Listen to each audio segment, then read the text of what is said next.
Now, from professional standpoint, I think it's maybe setting up the global WASH, water, sanitation, hygiene cluster, faculty cluster here at NC State. Um, so that would be, to me, something that's transformational for the university, something that I feel would have a legacy and a lasting effect beyond, me in terms of just my own personal contributions to the field. And then also, maybe another thing is being very much involved with science and technology in the Philippines. So I am a corresponding member of NAST, and I think that's also a quite, I feel like a significant part of what I do as as an overseas scientist.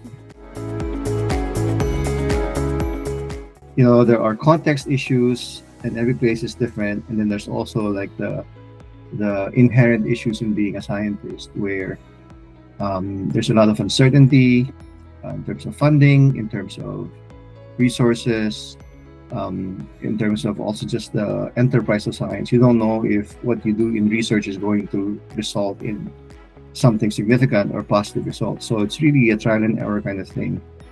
And in some contexts, that's easier and more rewarded than in other contexts.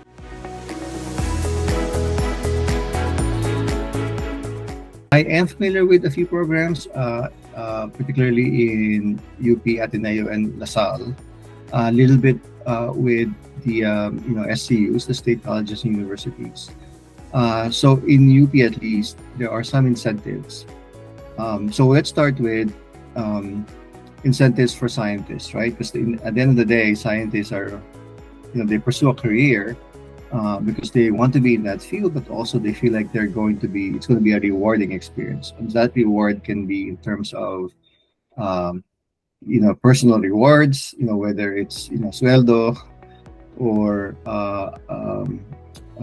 recognition of the hard work or the outputs, right? Students graduating, becoming, the future science leaders of the country, or the research itself having an impact on science or on economic life or social life.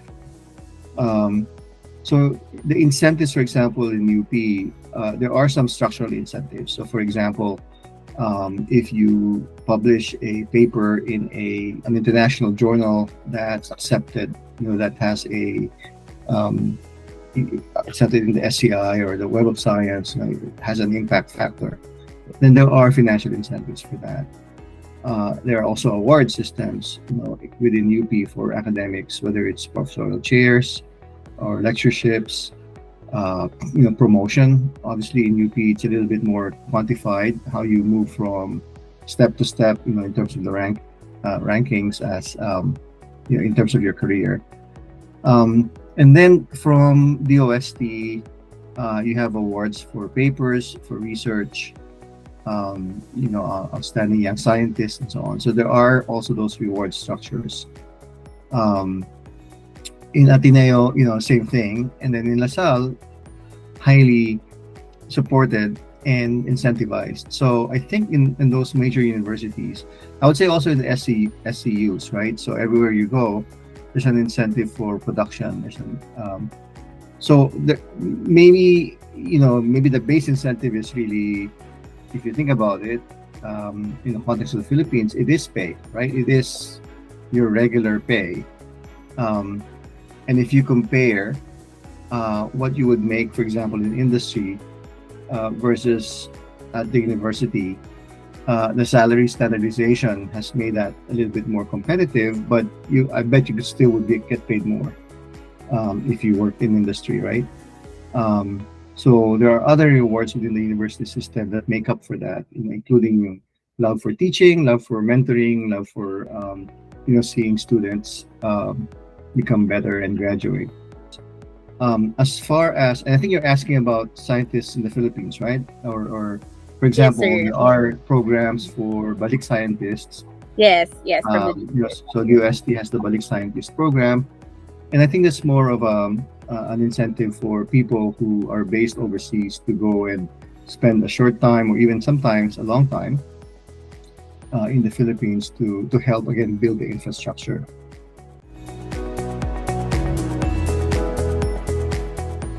So, I mean, obviously, what if you ask, what does a researcher need to be successful? So, obviously, the infrastructure. Part of that would be space, labs, equipment, and all of those, maybe not, well, especially the equipment, right? It's all expensive. And then we have also an issue with research supplies in the Philippines. Number one, it's sometimes it's 2 times, 3 times more expensive.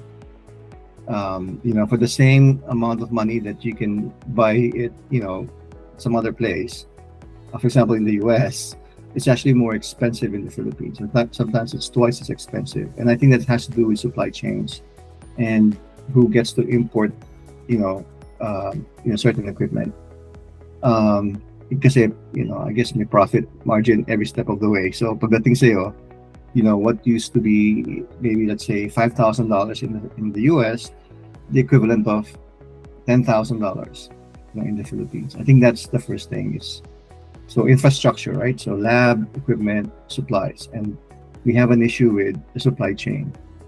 The second incentive would be research support. What you want to do is you want your scientists to actually worry about the science.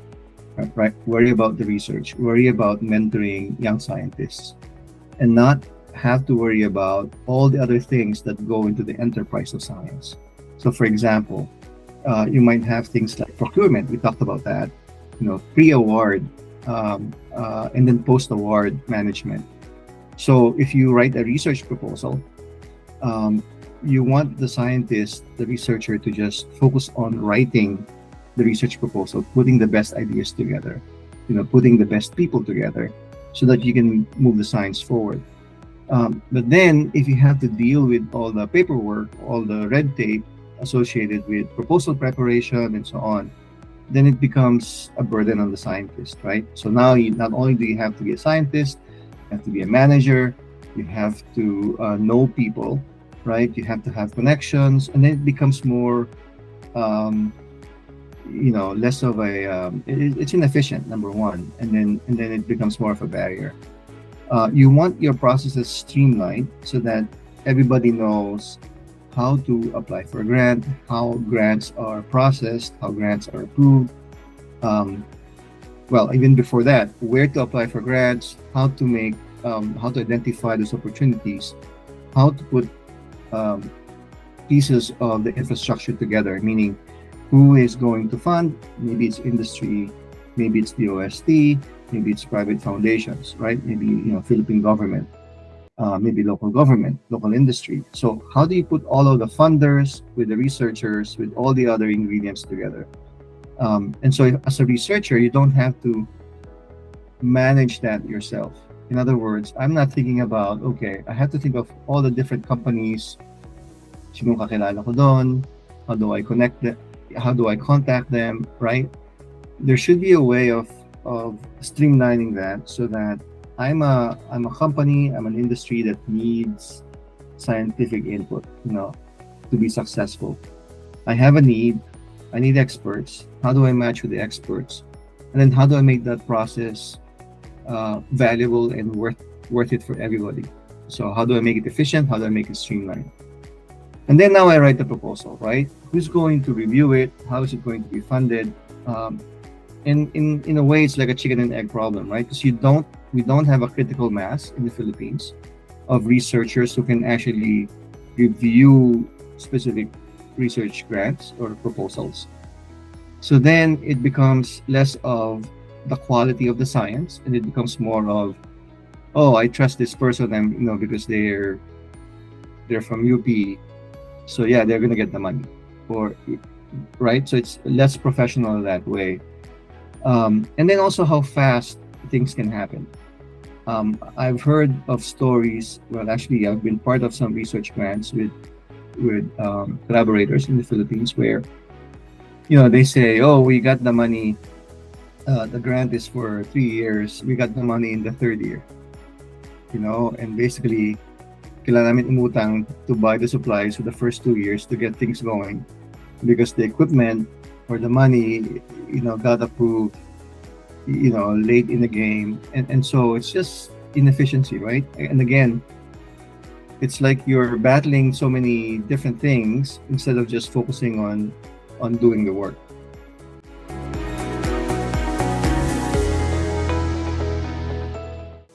I would spend one day in the week, like Friday, just reading and catching up with all the papers, in my field, and then that's become more and more, impossible to do. I do scan a lot of the leading journals in my area, and I look at all the titles and kind of look at what people are doing. Um, and then with reference software, you can actually have an ongoing search, right, with keywords. So like Zotero or Mendeley, they can do the search for you, and they can, ping things. And also on my email, I get every journal table of contents. Not every journal, but all the journals that I sign up for, they send me by email the table of contents. So I can actually really scan very quickly what's going on, who's publishing what. And then obviously the conferences are important. I can see who's giving talks, because so in the US the conferences are uh, more up to date, instead of papers that take a while to come out, right? It takes maybe a year before something that you did actually becomes a paper, that people can see. But the conferences are a way of short circuiting that, because as long as, as soon as you have results and there's a conference, you can present those. I go through this exercise every year, actually, of um, during the break, the holiday break, where I actually sit down and think about, okay, what do I want to do for the following year, right? I assess, look back what I've done, and then I also try to look forward and say, okay, what's the next step? And I try to um, think, well, so stepping back, right? So that's a yearly assessment, but there's also something called a vision story. I don't know if you've heard about this, where you actually write down and uh, tell the story of yourself, however many years from now. You say 10 years from now, right? What am I doing? Where am I? What's my work? You visualize it, right? So it's a visualizing thing. This doesn't have anything to do with science now, sorry.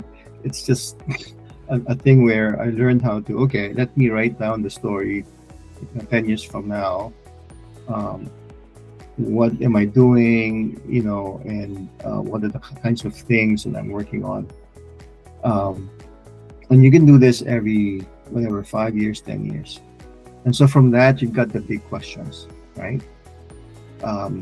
You always have 3 or 4 or 5 questions that are big enough. And you're saying, okay, how do I make a dent with this big question?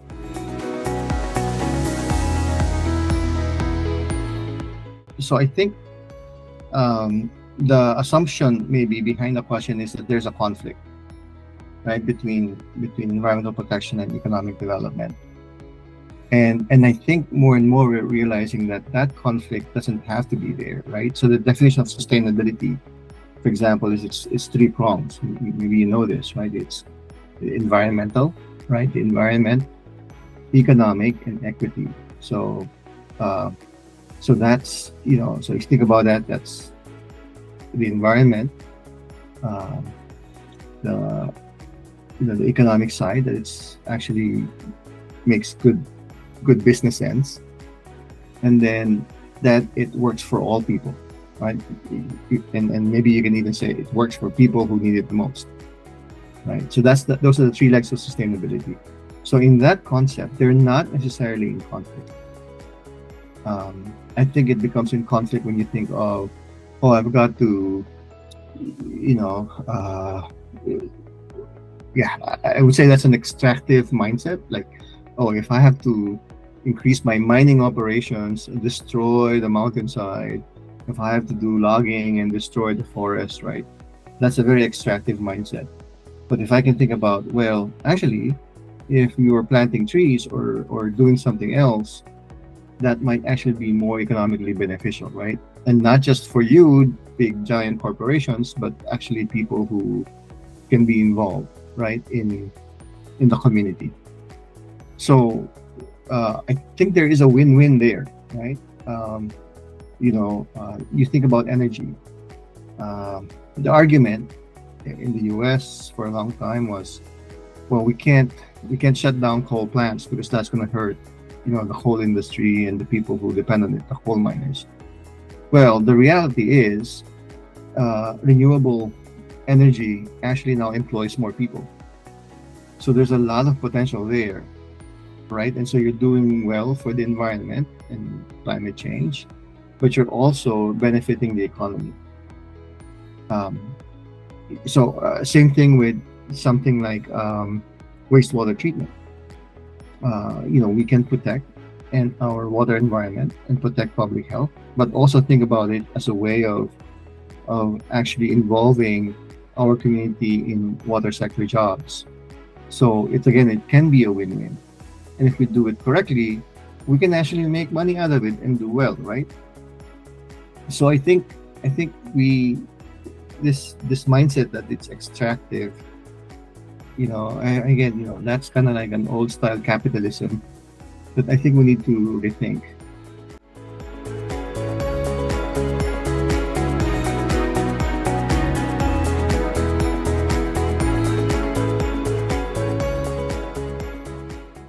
So the reason that we applied for a patent for that is that we wanted it to be attractive to a commercial partner, and that's kind of like the thinking behind intellectual property law.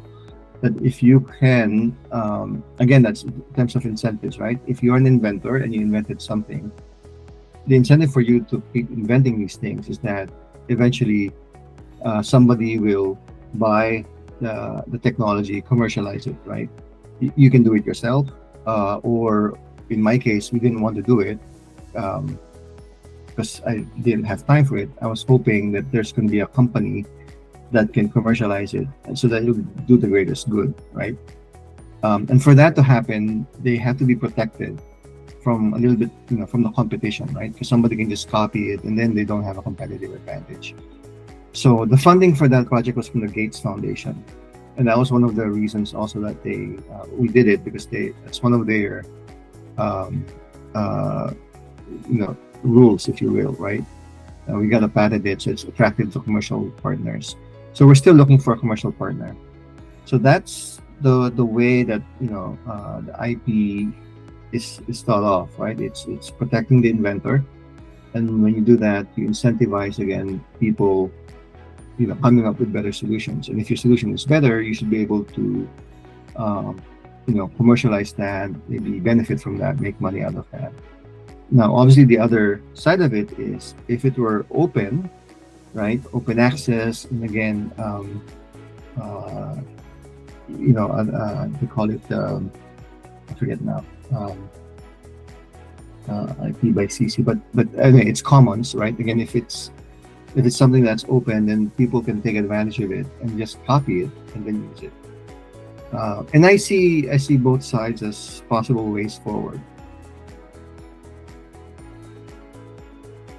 Another question might be, how do I think about the impact of my work, whatever field that I'm in? And by that I mean, you always ask the question, who's going to benefit from this? Why? Why am I doing this, right? Well, it goes back to what you think is important, right? You have to be clear about the alignment of values almost. And if I value having an impact on underserved communities that are historically disadvantaged, or technologies that will apply to low and medium income countries, that's going to look different from just saying what's the best, latest advancement.